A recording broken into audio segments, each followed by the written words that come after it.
To rule out the possibility of surprise, novelty, absolute newness is to block the resurrection, says Ron Rolheiser.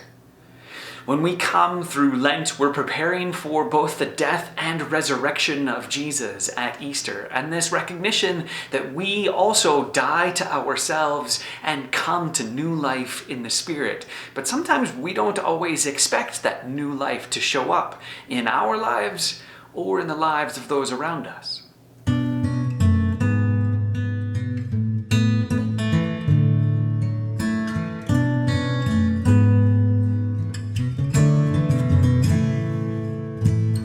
I experienced this lack of expectation of newness once as some people tried to excuse the behavior of a rather grumpy man. It was cold, and it was my first winter in a new place. Now, it wasn't cold as in really low temperatures, not like it is here where I live now. It was cold as in damp, drafty, and there was no place to dry out and get warm. It's the kind of cold that seeps into your bones. And for this Alberta boy, it was kind of embarrassing to admit that I was beat by above freezing temperatures.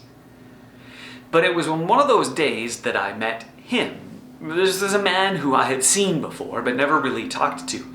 He walked over to me, he looked me up and down, and then he made some kind of a rude comment about how I should probably go back to wherever it was I had come from if I couldn't handle the weather there.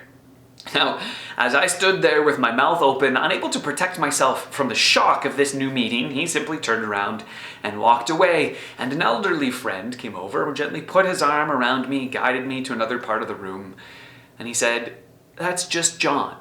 Don't mind him. He still lives in the 50s where everyone around him spoke with the same accent and had the same views. He sees all new people as a threat. That's just the way he is." Now, these words stuck with me. Not so much because I've never heard them before, but because they struck me as a kind of a cop-out. Here was someone apologizing for the actions of another, which is fine, but also never holding the other accountable for his actions. That's just the way he is. There was this sense that it didn't really matter what happened. John would never be any different. Now, it might be the case that John, who's a fictitious name, by the way, would have been a much bitter and more resentful person had he not been the Christian. It may be that his current state was a huge improvement on his character. I'm not so sure, however. It seems to me that people had placed certain expectations about his behavior which were vastly lower than they have for everyone else, or even for polite behavior. No one expected him to grow in the fruit of the Spirit.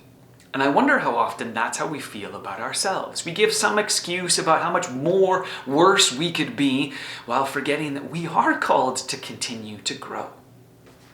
Now, Lent is a time of preparation for the impossible. It's a time of repentance and examination. It's a time to expect the unexpected. And when we refuse to allow room for newness in ourselves or others, we refuse to allow God to work.